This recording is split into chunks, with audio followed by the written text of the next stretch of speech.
What's happening, everyone? I'm James Lynch. This is Early Look. On today's edition, I'm going to be previewing the rematch between Dustin Poirier and Justin Gaethje, which is going to be headlining UFC 291 on July 29th in Salt Lake City, Utah. If you've never watched a show before, I'm going to go through a bunch of different stats, a bunch of different intangibles, and then I'm going to give you my pick at the end. Some of the stuff may have relevance, it may not, but that's for you to decide, and we're going to go through as much information as I can between these two. Of course, this is a rematch. They did fight back in 2018, and we'll talk about that fight in today's breakdown as well. Again, going to be taking place at Elevation in Salt Lake City, and it will be part of a pretty stacked card on this one. Too bad I'm not going to this one. Really wanted to check this one out, but not going to be able to go. Let's do a quick tail of the tape here. Dustin Poirier, you can see their 29-7 record. Justin Gaethje 24-4. They're both former interim champions at lightweight. 34 years old for Poirier, 34 years old for Gaethje.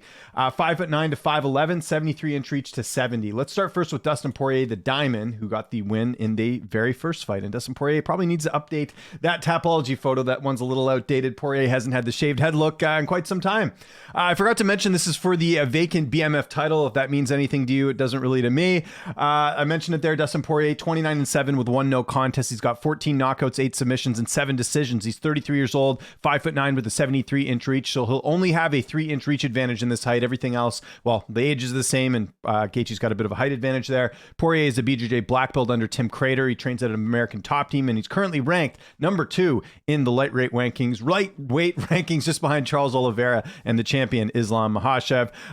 Couple notable things from Poirier right off the bat. He's got fight of the night 8 times. Not going to go through all those names. He's got submission of the night 1 time against Max Holloway. He's got performance of the night 4 times in his career. He's tied with Nate Diaz, Edson Barbosa, and Frankie Edgar for most fight night bonuses in UFC history. He's also tied with Drew Dober for most knockouts in lightweight division history, UFC lightweight division history. And he's also tied with Rafael dos Anjos and John Jones for 6 most wins in UFC history, et cetera, et cetera. The accolades go on. I mean, Poirier's been in the UFC forever. No surprise, not a surprise to hear this many accolades for the Diamond here. He's also got a pretty good hot sauce as well. Made his amateur debut way back in December of 2007, made his pro debut in May of 2009, did not make his UFC debut until 2011 when he fought Josh Grisby back in January of 2011. But remember, he competed in the WEC a few times where he got obviously some good opposition there as well. Dustin Poirier is 21-6 in the UFC. He's got 14 stoppage victories. Poirier's competed in a number of different weight classes. He's spent the most time at lightweight, 25 fights for him there, 10 at featherweight, and 2 catchweight fights. Some notable wins for Poirier looking back in his career include Josh Grisby, his UFC debut, who was 14-1 at the time. He has 2 wins over Max Holloway. He's still the only fighter to finish Max Holloway too, which is very notable. Bobby Green, Jim Miller, Anthony Pettis, Justin Gaethje, Eddie Alvarez, Dan Hooker, Conor McGregor twice, and Michael Chandler. Poirier's also had some losses. Korean Zombie, Cub Swanson, Conor McGregor, Khabib Nurmagomedov, and Charles Oliveira. Again, you're not going to find much of a better career than Dustin Poirier. Poirier's had a few layoffs in his career. Going from Eddie Alvarez to Max Holloway, there was a 259-day layoff. Going from Khabib to Dan Hooker, there was a 294-day layoff. And then going from Hooker to McGregor, there was a 210-day layoff. And then going from Oliveira to Chandler, there was 336-day layoff. And going into this fight, he'll have a 259-day layoff, which is the exact same amount of days that was in between the Alvarez and Holloway fight. So that's just sort of one thing to keep in mind as well. He hasn't really had any major injuries. The only one that was sort of notable was the Nate Diaz fight. He had to get hip surgery or had a hip injury that took him out of that fight. That's really the only notable sort of injury that he's had in his career. And he's only had 1 close fight in his career. That was against Jason Young way back in 2011. So right when he was starting his UFC career. Where are we here? UFC 131. If you go back and look at the scorecards, media scorecards for that one on MMADecisions.com, 2 media members had it for Jason Young, 2 had it for Poirier. So kind of a close fight there. And let's have a quick look at some of the stats for Dustin Poirier as well, like we usually do. So you guys can see it in plain sight here.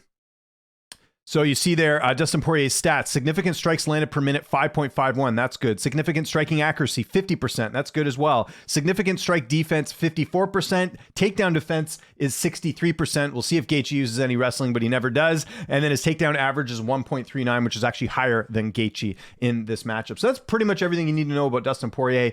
Again, one of the most entertaining, exciting fighters to ever grace the octagon, and what a resume he has overall. But let's talk about his opponent, the highlight, Justin Gaethje, shall we? So you can see there, Gaethje, 24-4. He's got 19 knockouts, 1 submission, and 4 decisions. He's 33 years old. He's 5'11" with a 70-inch reach, so he'll have a 2-inch height advantage, but that's it as far as the physical stuff goes. He's the former World Series of Fighting lightweight champion. He's a former NCAA Division I wrestler, and he's currently ranked number 3 in the lightweight rankings. He's also a former interim lightweight champion. He's got Fight of the Night 7 times. He's got Performance of the Night 4 times, bonuses that is, and he's tied with Diego Sanchez, Jim Miller, Joe Lozon for 5th most Fight Night bonuses in UFC history. They call him the highlight for a reason. Gaethje's had pretty much all of his fights at lightweight, although he's had 2 catchweight fights, one at 159 and one at 165. So kind of like Poirier has fought, different weight classes. Gaethje did not have an amateur debut. He went straight to the pros against Kevin Croom, which is Kevin Croom's been in the news for all the wrong reasons these days. Don't need to get into that. But that was way back in August of 2011 that he made his MMA debut. Didn't make his UFC debut until July of 2017. He likely would have been in the UFC sooner. It's just that World Series of Fighting was paying him really well. He was, racking up wins. He was undefeated. So there's no real reason to hop over there at the UFC that earlier. But he would have been in the UFC sooner if it wasn't for World Series of Fighting paying so well.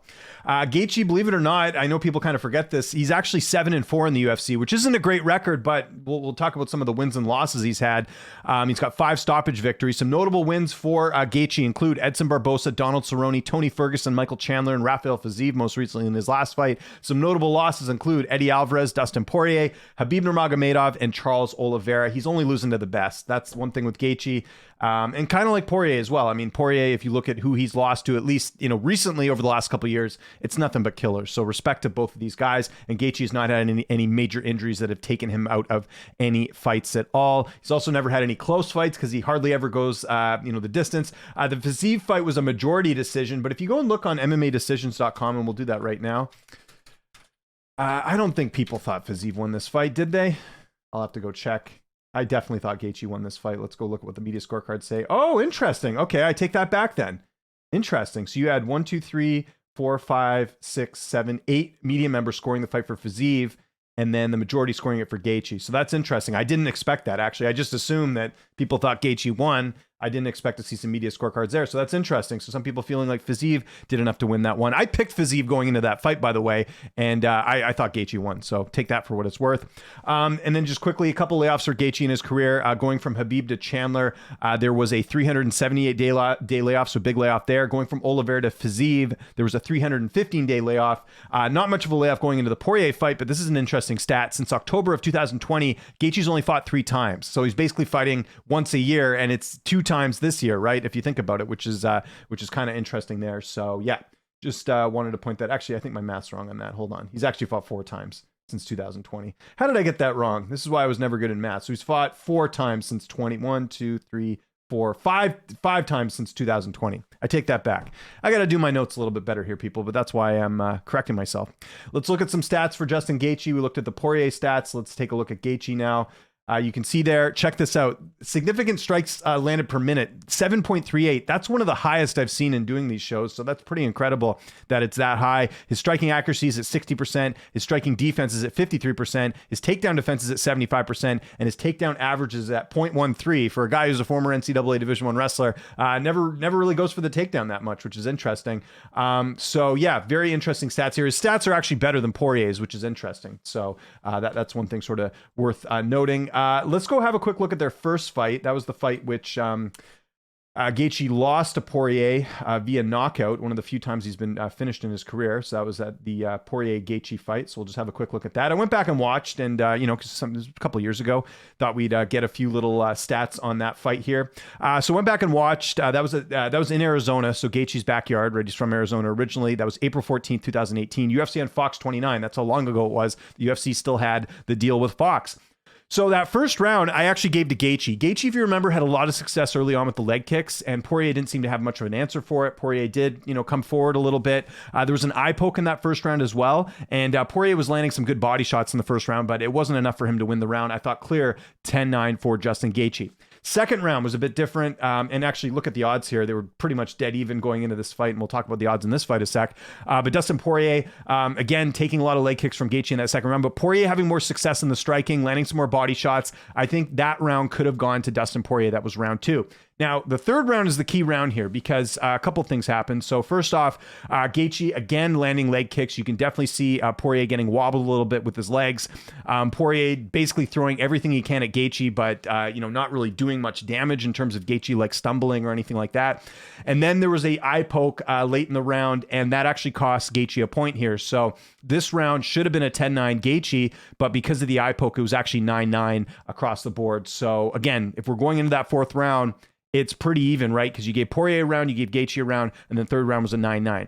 Fourth round was just incredible. Poirier comes out batted to hell, nails Gaethje with the straight left, and then is basically just tagging him, and Gaethje had no answers, and Poirier then finishes him via TKO. Incredible performance from from Poirier, I should say, who got the win. Probably one of Dustin Poirier's best wins in his career, right up there with Conor McGregor. Outstanding performance. And so Poirier gets the first one, and now they're having this rematch all these years later. Let's go look at the odds for this fight. So not every book has it, but you can see Dustin Poirier just a slight favorite. And it's interesting. Look at the odds from last time, -115 to -105. This time around, -125. So Poirier's a little bit more of a favorite, and I'm assuming that has to do with the Conor McGregor wins and, just maybe a little bit more activity as well. Also, he finished, they do have a common opponent as well. They have a couple common opponents, but one of them being Michael Chandler, where Dustin Poirier actually finished Michael Chandler, whereas Justin Gaethje just took him to a decision in the same 3-round type of scenario as well, although Gaethje fought him before and Chandler fought him after, right? Although, again, Gaethje coming off a nice win over Fiziev in this one. And then just quickly looking on Tapology as far as how people are picking this one, a little bit closer, kind of like the odds indicate, 64% picking Poirier, 36% picking Gaethje. So who am I picking in this fight? This is a tough one, okay? Again, would not surprise me. I'm the guy, like I said, who underestimated Gaethje against Rafael Fiziev, and he ended up winning that fight. And I mean, if you can stand and trade with Rafael Fiziev, then you can pretty much stand and trade with anyone, because I think Fiziev's one of the best strikers at 155.